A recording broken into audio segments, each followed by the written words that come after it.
Dakajing ang nuot banwanra iki kampenroi baper hari Bhoi district kabadei ru kawai ni ki aspirational district Khubor district kari Bhoi mentasngi kalai phau tarik Yayong ke Iasoi ke memorandum of agreement but ke Ntpc limited Bongai Gaun hakamra tarikam deputy commissioner Hanongpo kini ke Iasoi memorandum of agreement hapring Khubor district but ke Ntpc limited kolong ban pentri kam ya ke project ban penkha ye ki STEM labs haki arpunyau tli ki Skul Sorkar hari Bhoi district da ke jingtmu ban kentiu ye ke jingnang jingstart jing Samla pule ha ke benta jong science technology engineering but mathematics STM STEM Long begini ke jingira pisa na kini ke project ke kot hadu shispa sawukra point sampau lak tingka ke bawan lingba ke corporate social responsibility CSR jong ke Ntpc limited.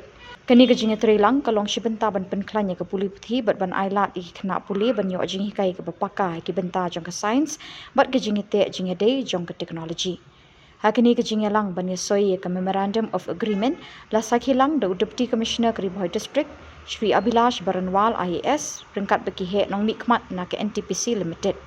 Haka jinga keren na kedo begini ke projek kan long ke jinga rap ke bekrau ban kentiu ya ke puli puthi hari Bhoi district bat ban pelila ru i ke Samla puli bekin yo jing hikai ke bapaka bat ban kiu syaprang haka jinglang jing start kamtam haki benta jong ke STEM.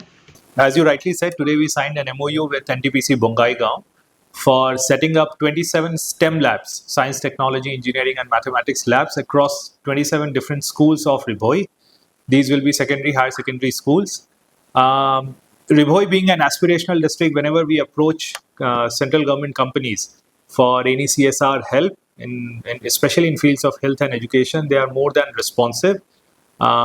We are very thankful to Ntpc for generously agreeing to our proposal. We had sent a proposal for 55 schools, 55 STEM labs. In first phase, they have agreed for 27. Second phase will also come. And these schools have been selected on the basis of availability of infrastructure, on the basis of their current enrollment of secondary and higher secondary schools. And there is a requirement from Ntpc that these schools have to be either government or government aided. So, yeah, based on these three criteria, we have selected 27 schools. Completed in 6 months. This is and the establishment of STEM labs is in line with the overall emphasis of the government of Meghalaya to encourage students to opt for science, mathematics, etc. The idea is that these streams will be helpful for children for better career opportunities as well. STEM labs will provide an opportunity to the STEM students to get a very hands-on experience on scientific and mathematical concepts. This will allow them an opportunity to go beyond their course books. And the idea of setting up STEM labs in secondary and higher secondary school is to encourage our students from Bhoi to opt in larger numbers for science-based courses, to increase their curiosity and interest in mathematics as well. This will only enable them to opt for STEM courses later, as well as will help them in competitive examinations as well.